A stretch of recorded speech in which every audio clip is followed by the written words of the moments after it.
Welcome to Redmen TV's daily news show. It's Monday, it's the weekend after we lost, but fuck it, let's talk about things that have moved on somewhat since then. We've got three things we want to discuss today. We're going to, two bits of transfer news which are going to bookend around, talk around takeovers, investment and what have you. So let's get stuck straight in. Leandro Paredes. Paredes. Nice for a Monday morning, yeah, that Paul. Absolutely. I think that's mainly just because I'm just slurring my speech because I'm so tired. But yeah, we were linked with him a while back, a few weeks ago. Apparently, like the Echo have done this in the gossip column today, that we apparently, according to a source of some description, we've tabled a bid of £18 million for the Roma. I managed to find an article that said Sky Italia have sources. So yeah, again, it's somewhere down the line. It's better than like Calcio Mercato Web or whatever sources. I don't know. I'm not. Which sounds like I'm not completely trusting of Sky anywhere else because I'm just not at the moment. No. Why is that? Sorry? I don't know. I just every time they seem to be linked, it never fucking happens. Yeah. If a Sky, well, why isn't it just Sky? You know, why don't they put their fucking brand in England on the case, you know what I mean? That's a great point. That actually, you're right, that if they're all, I mean, obviously we know they're all independent entities under the one roof or whatever, like, or the one umbrella company, but you're right, that Sky, they believe in it. Should be Sky, that if Sky Germany reporting it, Sky Italia reporting it, then they should have their guy go, speak to the other guy and go, what's this all about? Just whisper it to me. Yeah, that's fine, great, we'll run that on Sky Sports News in but they don't. But apparently it's just clickbait around the internet. Yeah. And they use that name for adding weight to it. Mm-hmm. Still, but all the same, as I say, it's still better. It's at least it's not a subsidiary of the Metro doing it. Oh God, yeah. Oh, totally better than that. Like, but then equally, yeah, the Metro take a scattergun approach to transfers. I ain't seen anything that started with Sky Italia win through either. Okay. Have you seen anything off Paredes? No. No, cool. I watched the whole 2 minutes of one of it. There's some players that are built for YouTube highlights, and there are some players that are not, and he is not. The goals and assists I saw of him didn't even have music, so there you go. I actually saw a scout. I was watching I've actually just watched two, and the second one pertains to the other guy we're going to discuss a bit later on. But I did watch two videos. One of them was Scout Nation HD, which is famed for the worst music in all of YouTube compilation videos. I apologise if you don't know, he does watch these videos. Sorry, music out, lad. He looks like, he actually looks good, he looks fine. You know, thinking about YouTube highlights, what you want to see is guys free dribbling through players and smashing balls into the top bin. He looks a bit more of like a pseudo-cultured destroyer. You know, so he clearly defends a defensive mid. You had a look on Transfermarkt and that backed that up. So there's some severe scouting going in on our part. Monday morning scouting. But no, which has been, to be fair, slightly less head fucking than looking into the investment stuff. But yeah, anyway, he looks like he's got a good touch. He looks like he enjoys a good old-fashioned slidey as well, which is nice. Which actually got me quite like, yeah, because there is something about, to be fair, there was one or two situations where he looked like he either gave the ball away or he was too far up the pitch and had to track back into his position and win it, which means he's fitting perfectly with our setup, which is great. That's kind of what we're looking for in our defensive midfielder, isn't it? Fine, 18 million, 22 years old. The one thing that I look at it and I look through, as I say, I concentrated on transfer markets and stuff, and he was at Boca Juniors, and Boca Juniors loaned him to Roma for a fee of around £210,000. And then at the end of that season, Roma bought him off Boca Juniors and immediately loaned him out. When after you've loaned someone for a year, yeah, it's a bit weird to me because they loaned him to Empoli and then he's gone back to Roma. So Roma have signed this guy who now we're going to buy and he's not played for them while he's actually been a player. I'd be interested to know. I actually don't know what... Italian footy's weird though, isn't it? You know, they love this. They love a random buying/loaning little bit of a co-ownership on a player. Remember, does he even still do that? Because that was very early noughties, like on Chatman trying to work out when you're bidding for a player, like, why did Genoa and Parma co-own this guy? Who am I bidding? What? Who am I placing the bid to? I just want his right foot. Who owns the right foot? Because that's what I want. And I'll buy this other guy's left-hand side, and we'll just see how that like hideous monster performs on the pitch. If it doesn't work, yeah, I'll sell them both back individually to Italy. Yeah, it's fine. Yeah, fine. To be fair, you know, we kind of talked about it. I think Klopp's kind of said that he's kind of happy with his defensive midfield options. You know, if he's counting Lucas Leiva in there, fine.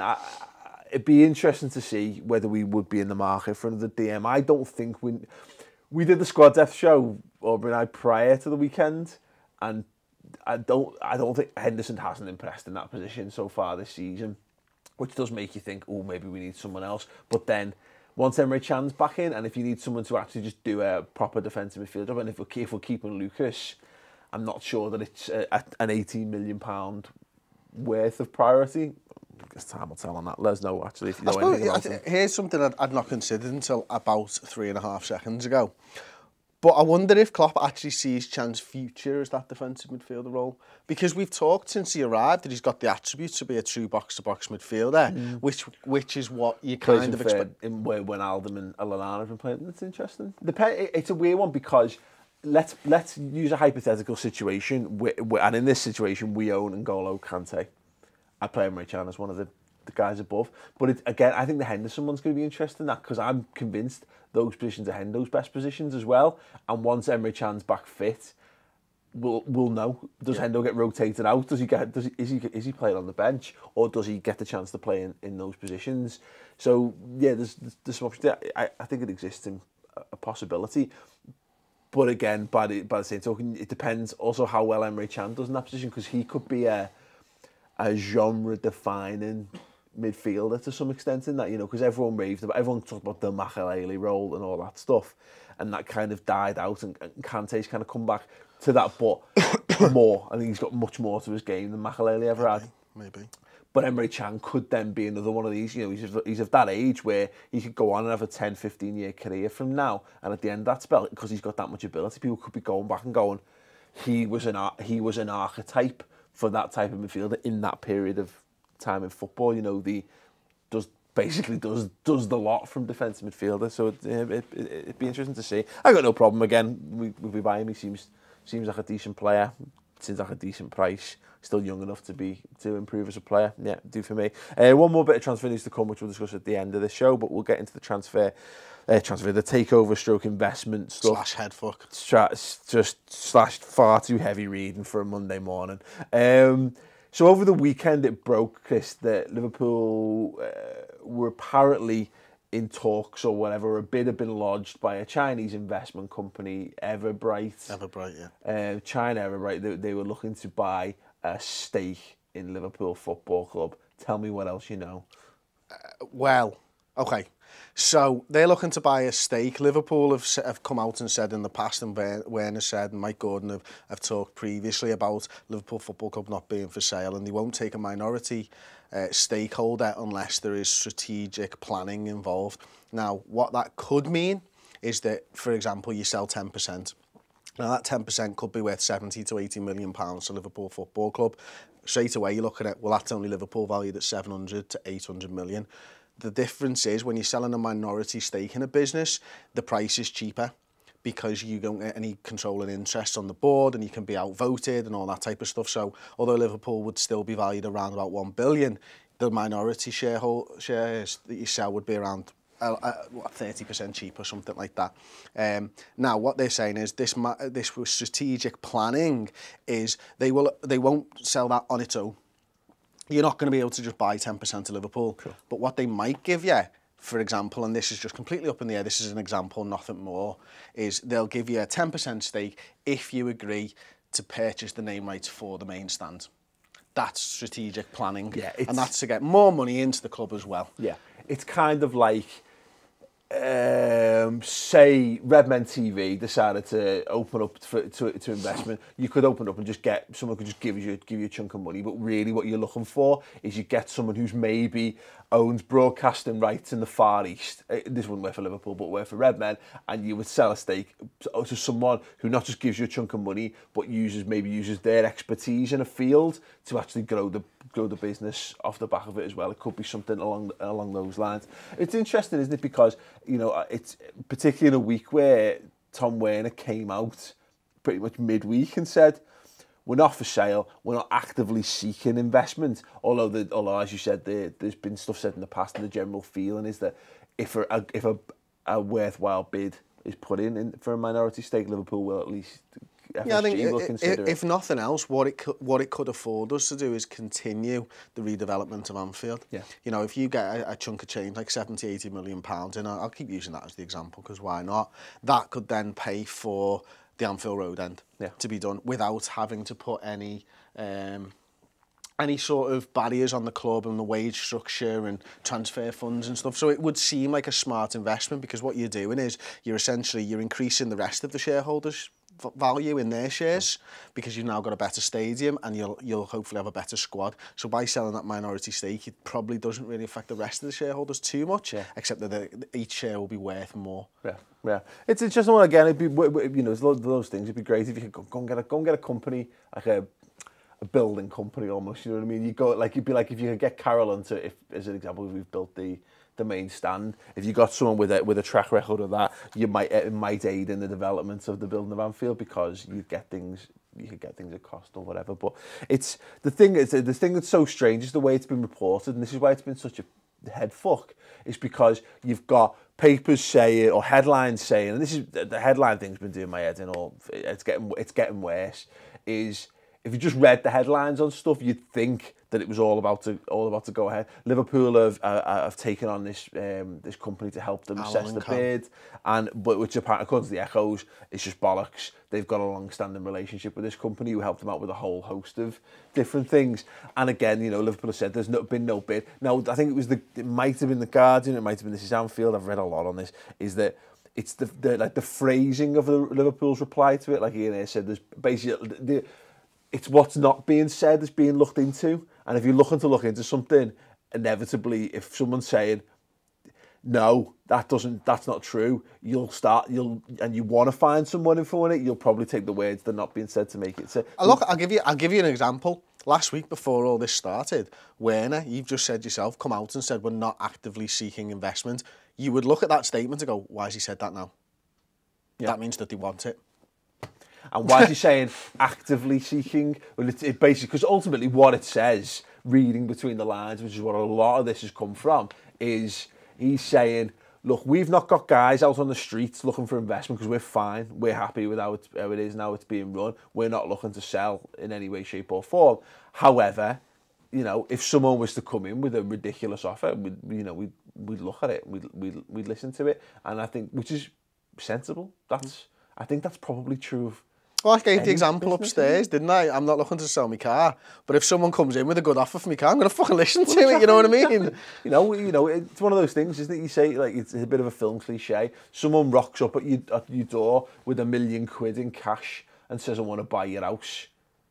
You probably shut the door for a second and go and have a quiet conversation with the missus, don't you? You know what I mean? You don't go, you know what I mean? Nah, but ultimately there is a big difference. So look, like I say, I think that's, for me, it's smart. I know there's a lot of people desperate for things to happen because there's an idea that Liverpool with loads more money make us more competitive, and I think there is a case that, and I think Steele actually put a great tweet out about this, and he said, and I'm paraphrasing, it was along the lines of, got no problem with consortiums and bids coming in, but unless someone's going to come in and help us significantly increase the wage budget, there's no point to any of it, because Liverpool are competitive, largely competitive in terms of transfer fees and stuff, but ultimately it is the wage budget that's the cap on stuff, and so much of that's still dependent upon financial fair play and whatever version of that still exists. Liverpool would have to take a massive step up in terms of how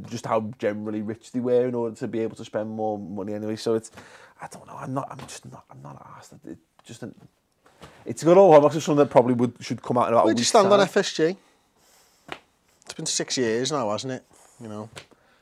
Still people, they've still got the detractors, haven't they? Well, they've got loads they will continue to. There always will be. I see some of the people. I think there's a small group of people who have go too far with it. Like, you know what? I don't really care. You know what I mean? And it sounds weird. It's just that they've gone out and got a boss manager. They've backed him with the players that he wants to buy largely.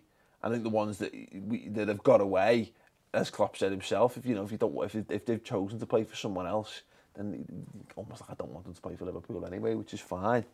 It's very easy when you've just lost a game of football, and you've lost a game of football in a similar way to you've seen Liverpool lose it over the years, is to kind of go, let's tear it all up and fucking set fire to it and start again because it's all wrong. But I don't know, I'm fine. Well, yeah, I've always kind of liked FSG. They've never done anything that's told me they haven't got the best interests of the club at heart. I think they always have done. You've got to remember where we started from when they came in, first and foremost. As you mentioned, they've got a good manager and probably the best manager for Liverpool Football Club. They've continued to invest. They've tried a few different things as well, in fairness to them. And they've learned from the mistakes, and I think they're ever improving. I think it comes down to the thing, you know, in the learning on the job thing.